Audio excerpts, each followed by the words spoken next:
Hi, I'm William Malik with Trend Micro.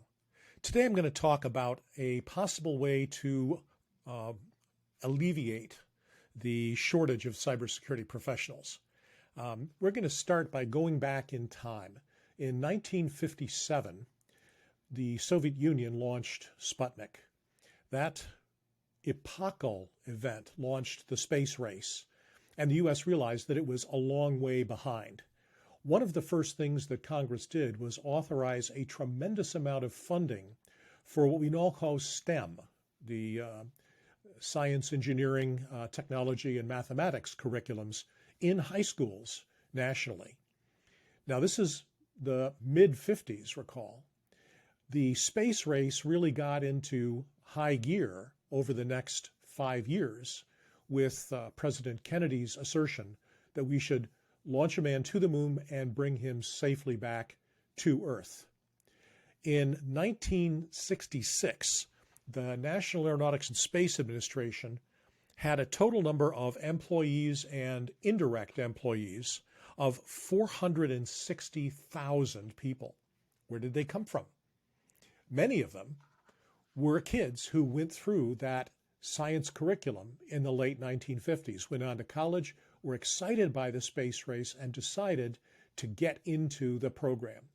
And the success of the program is known to us all. So what about cybersecurity professionals? If you think of the sales funnel, the process that takes you from finding prospects to ultimately closing a sale, and use that to think about it as a mechanism whose output is a brand new cybersecurity professional, let's step back and say, well, what's the input? Where do you start? Well, every sales funnel I've seen begins with a step called awareness. So in order to produce the number of cybersecurity engineers that we need, currently 700,000 is one estimate, over 1 million others, we begin by raising awareness in the middle school level. Kids are amazingly resilient, and they are not unfamiliar with technology. As of last year, the world has shipped 1.5 billion game consoles and 15 billion cell phones. Most people have seen one if they don't have one.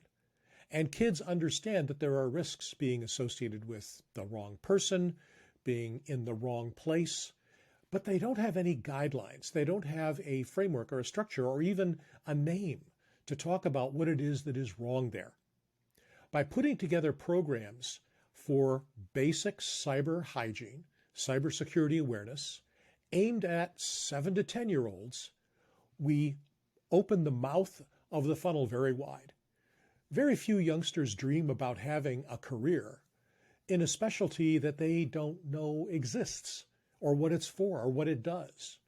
But by getting those young minds to think about what would constitute effective safety, privacy, trustworthiness in a computer system, well, we might be able to start making a long-term solution to that continuing vexing problem.